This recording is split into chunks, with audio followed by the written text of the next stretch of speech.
டெல்லியில் இருந்து தனி விமானம் மூலம் வந்த பிரதமர் நரேந்திர மோடியை திருச்சி விமான நிலையத்தில் ஆளுநர் RN ரவி, முதலமைச்சர் MK ஸ்டாலின் உள்ளிட்டோர் வரவேற்றனர். விமான நிலையத்தில் இருந்து திருச்சி பாரதிதாசன் பல்கலைக்கழகத்துக்கு சென்ற பிரதமரை வரவேற்கும் வகையில் சாலை ஓரங்களில் பாரம்பரிய கலை நிகழ்ச்சிகள் நடைபெற்றன.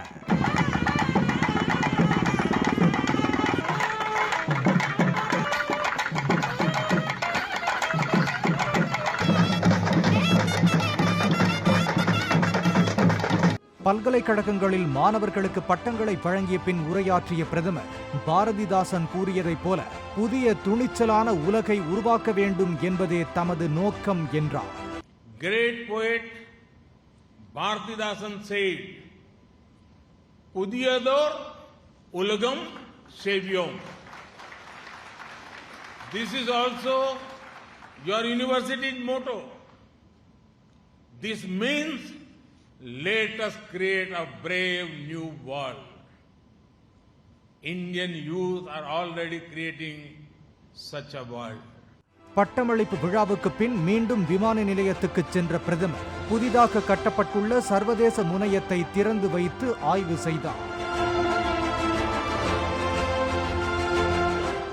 1100 கோடி ரூபாய் செலவில் 60,723 சதுர மீட்டர் பரப்பளவில் உருவாக்கப்பட்டுள்ள புதிய விமான முனையம் ஒரே நேரத்தில் 4000 பன்னாட்டு பயணிகளையும் 1500 உள்நாட்டு பயணிகளையும் கையாளக்கூடியது. விமானங்களை நிறுத்த 10 ஆப்ரான்கள் மற்றும் ஆரோ பிரிட்ஜ் கொண்ட புதிய முனையத்தின் முகப்பில் ஸ்ரீரங்கம் கோபுர மாதிரியும் உள்ளே தமிழக கலாச்சாரம் மற்றும் திருவிழாக்களை மையமாக கொண்டு ஓவியங்களும் அமைக்கப்பட்டுள்ளன.